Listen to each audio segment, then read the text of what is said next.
भाइयों बहनों, आज मैं यहां आया हूं तब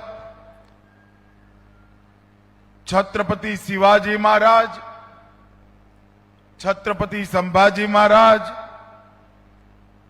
महात्मा ज्योतिबा फूले, क्रांति ज्योति सावित्रीबाई फूले, छत्रपति साहूजी महाराज, महारानी ताराबाई और बाबा साहेब आंबेडकर, इस सभी महानुभावों को प्रणाम कर कर मेरी बात की शुरुआत करता हूं। मैं जब यहां आया हूं तब श्रीमान नारायण राव घोरपड़े जी को भी प्रणाम करता हूं, क्योंकि इकल करण जी का आज का जो स्वरूप है, आज का जो वैभव है, विकास है, इसकी नींव श्रीमंत नारायण राव घोरपड़े जी के समय में डालने का काम हुआ था। मित्रों, जब मैं आया हूं तब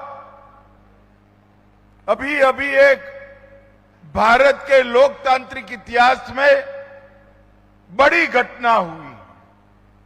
हमारे नेता और लोकप्रिय प्रधानमंत्री नरेंद्र मोदी जी ने देश के सर्वाधिक लंबे समय तक प्रधानमंत्री रहने का रिकॉर्ड तोड़ने का काम किया। लोकतांत्रिक तरीके से चुने गए प्रधानमंत्रियों के कार्यकाल के इतिहास में मोदी जी सर्वाधिक 12 साल से ज्यादा समय रहने का रिकॉर्ड बनाए हैं। और मित्रों, ये 12 साल जब भी आजाद भारत का इतिहास लिखा जाएगा, कई बड़ी बड़ी घटनाओं के नाम से अमर हो जाएंगे।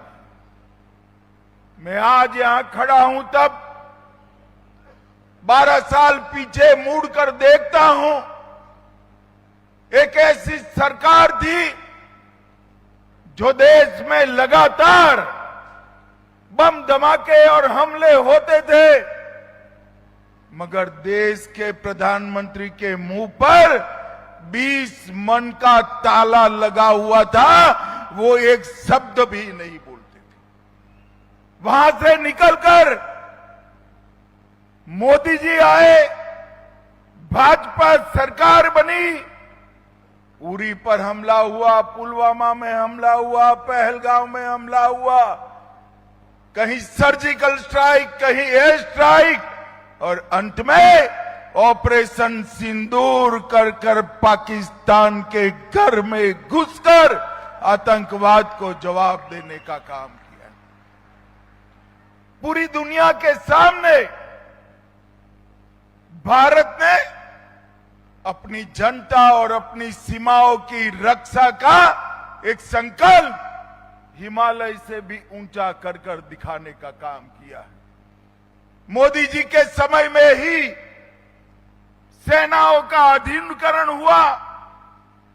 एक जमाना था जब एक गोली भी बनती नहीं थी, आज मिसाइल्स बनाकर हम पूरे विश्व के सामने आत्मनिर्भर भारत के रूप में खड़े हैं। मोदी जी के समय में ही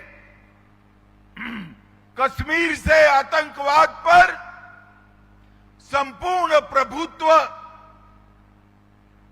हमारी सुरक्षा एजेंसियों का आया, नॉर्थ ईस्ट शांत हुआ, और देखते देखते देखते 5 दशक पुराना नक्सलवाद आज भूतकाल बनकर रह गया है, देश नक्सलवाद मुक्त बन गया है।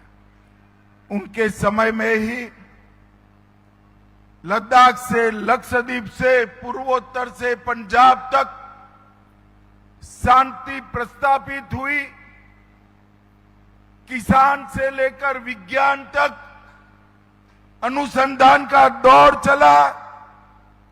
सेल्फ हेल्प ग्रुप से लेकर गांव की महिलाओं की समिति से लेकर स्टार्टअप तक के दायरे को आगे बढ़ाने का काम हुआ।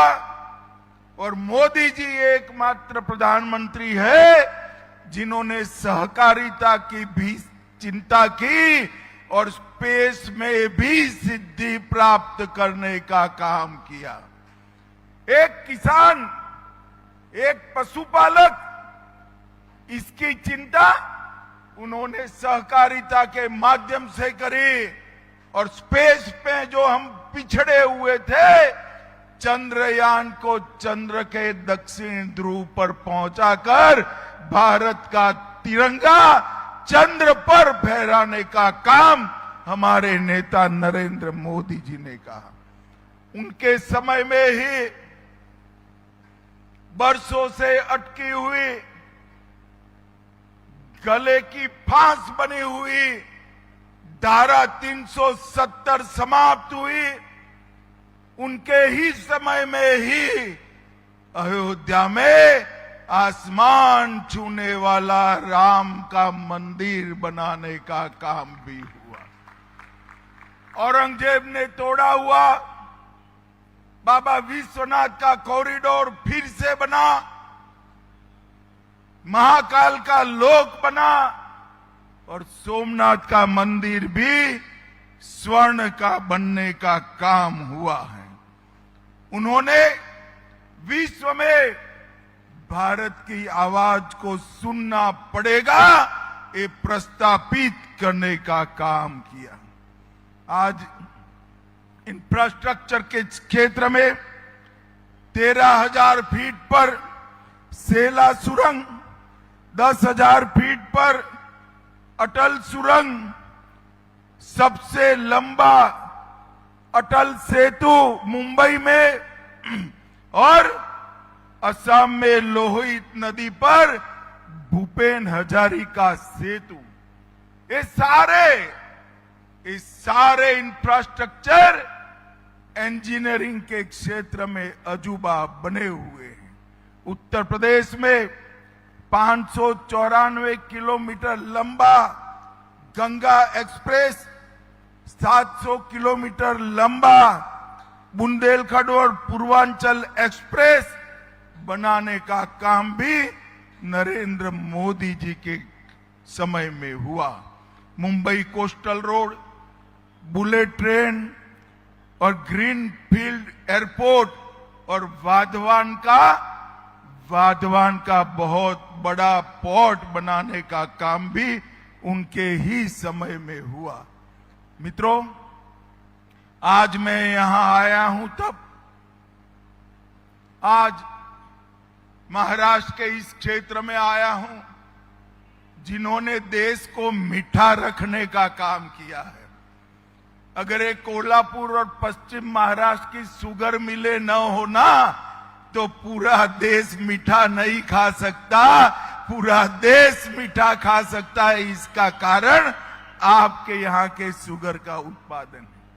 नरेंद्र मोदी जी ने अपने समय में सहकारी चीनी मिलों के लिए ढेर सारे काम किए।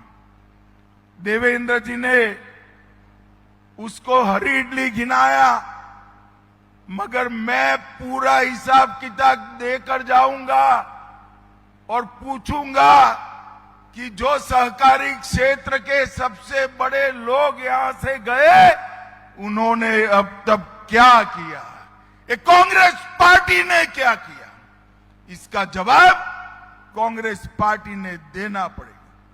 2016 से देश के गन्ना किसान एक मांग कर रहे थे कि गन्ना फैक्ट्री से, शुगर फैक्ट्री से जो मुनाफा आता है उस पर टैक्स न लगे। कोई नहीं करता था, मगर नरेंद्र मोदी जी ने एक ही झटके में 46,000 करोड़ रुपए के इनकम टैक्स को माफ कर गन्ना मिलों को नया आयुष्य दिया।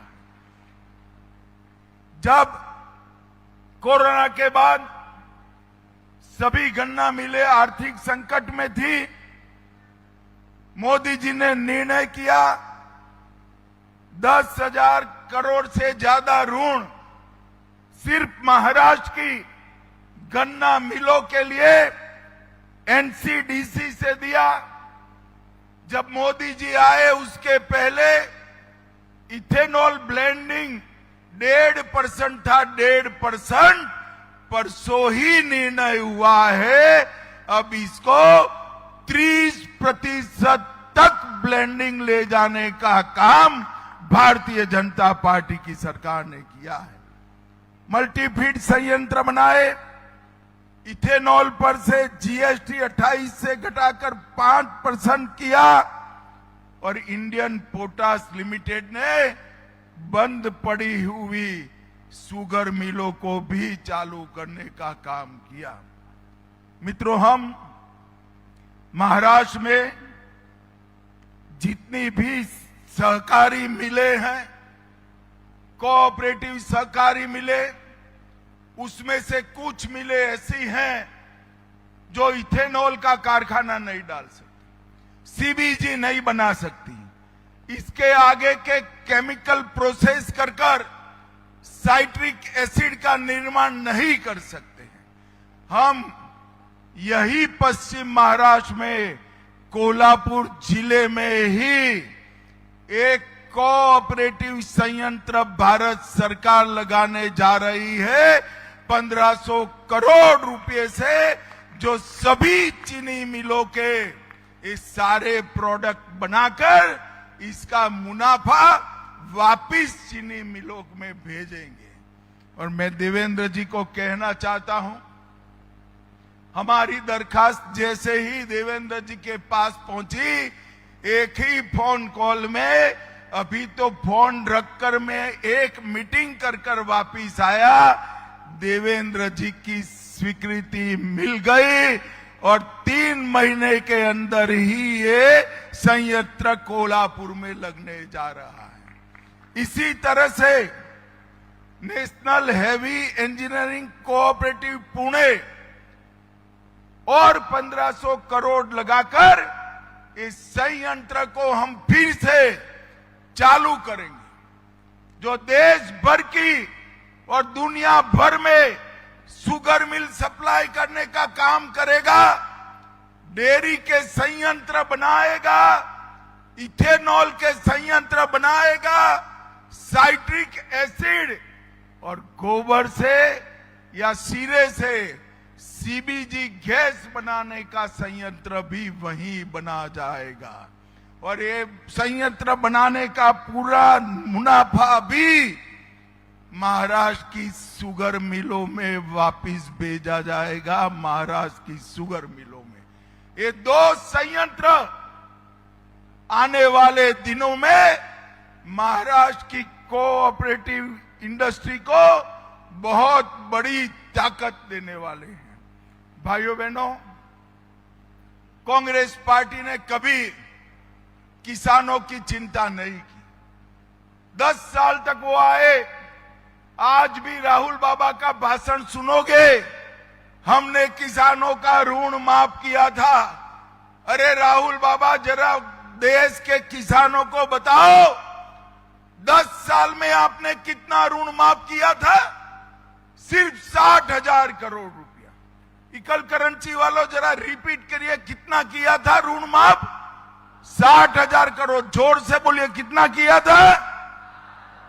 नरेंद्र मोदी जी ने ये 12 साल में, इन्होंने 10 साल में 60,000 करोड़ का ऋण माफ किया।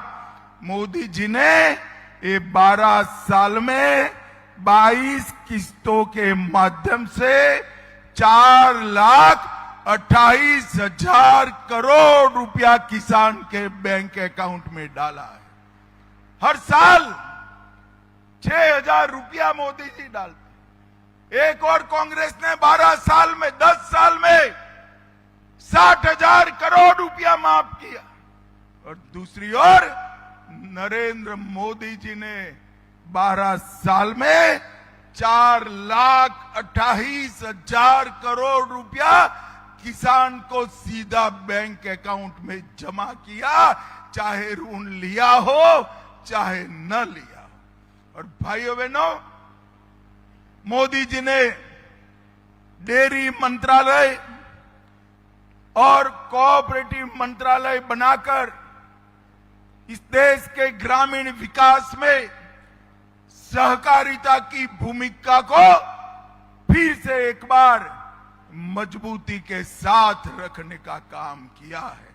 और मित्रों, देवेंद्र जी ने अभी इकल करंची की सभी बातें समाप्त कर दी है। मेरा आपसे इतना ही कहना है कि सरकार ऐसी चुनिए जो आपकी चिंता करे, आपके विकास के लिए 5 साल तक मेहनत करती रहे। और इकल करंची तो ऐसी जगह है जहां विधायक हो, सांसद हो, कॉरपोरेशन हो, सबका सब आपने कृपा कर एनडीए को दे दिया है। इकल करंची वालों का तो महाराष्ट्र सरकार और भारत सरकार दोनों पर अधिकार है। मित्रों, मोदी जी के ये 12 साल एक शुरुआत है। आने वाले दिनों में अनेक सालों तक भारतीय जनता पार्टी और एनडीए का शासन रहने वाला है। और मोदी जी ने जो कल्पना की है 2047 में पूर्ण विकसित भारत बनाने की संकल्पना, ये भारतीय जनता पार्टी ही पूरी करने वाली है।